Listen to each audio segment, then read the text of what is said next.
Welcome to another WVU Football Going Deep video. Please like, subscribe, comment, tell your friends. Today looking at the defensive backs. And 2022 was not exactly their best year.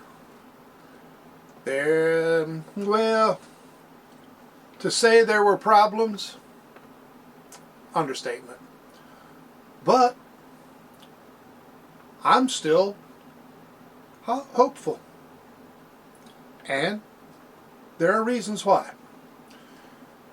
If we look at what went wrong in 2022, it was partly a matter of experience, the communication problems that went along with lack of experience, maybe some talent issues, maybe some scheme, and personality. Now we had 2 players graduate and 2 hit the portal. And I think most of the problems went with them. Now if you look at the ratings for the backfield last year, Burks, exceptional. He was one of the top safeties and possibly the top safety returning in the Big 12. The rest, they tended to be somewhere around the 600th cornerbacks or safeties in the country. That's not good. But that wasn't where the talent issue came in.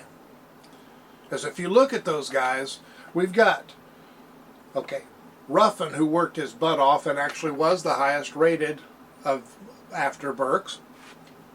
Wilson Lamp, Jacoby Spells, McLaurin, Marcus Floyd, and don't overlook Floyd just because he had a bad year. He was in a new position.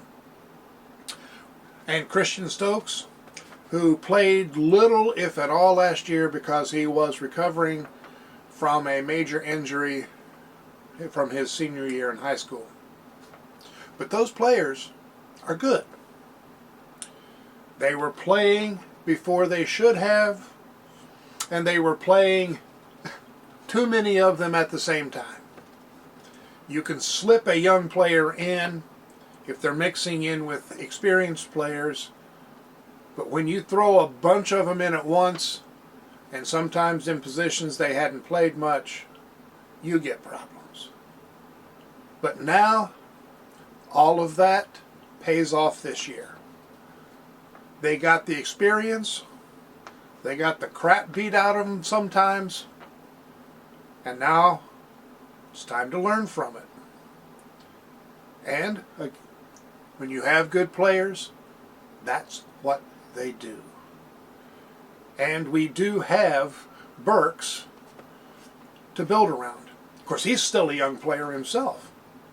He was by no means old enough to be leading the defense. This year, now he's ready to step in. And this way we now have a core of players who know each other. They know the system, but they know each other as well.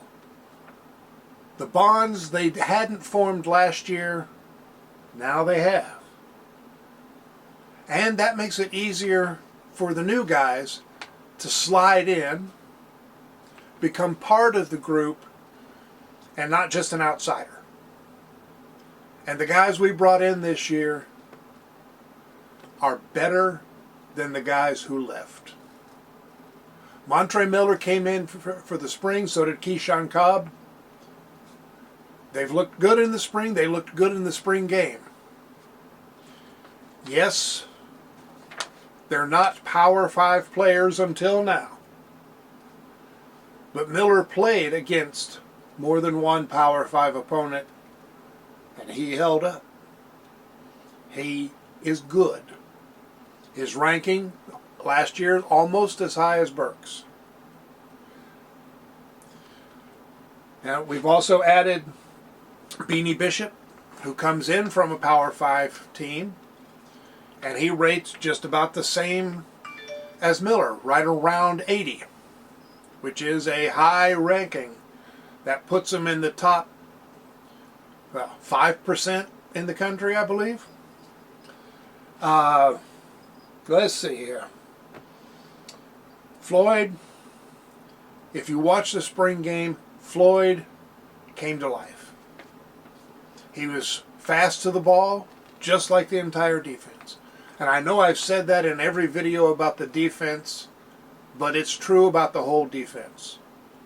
Changing the philosophy so that you're focused on playing your position, knowing your job, and doing your job, rather than trying to outguess every move the offense makes, has made a difference.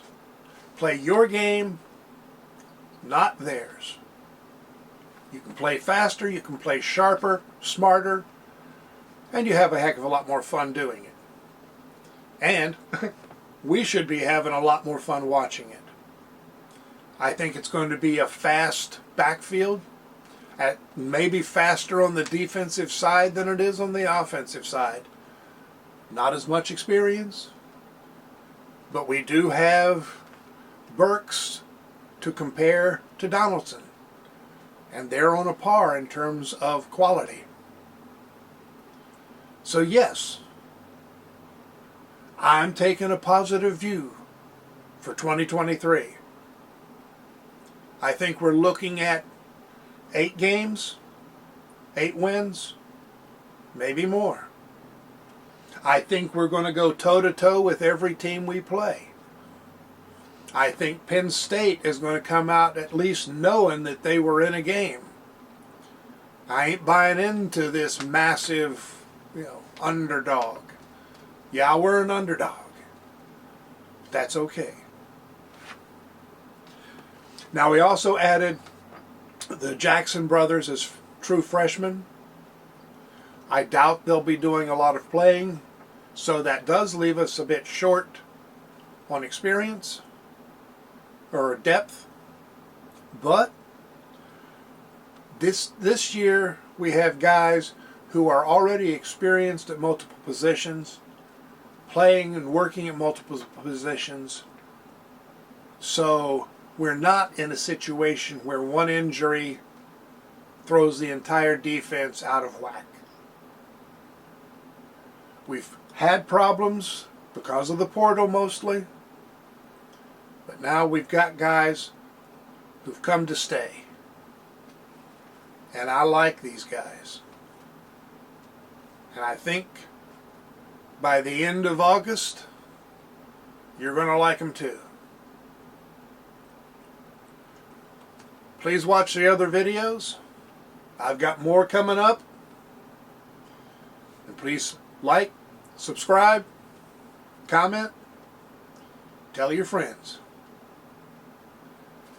WVU football is coming on strong for 2023.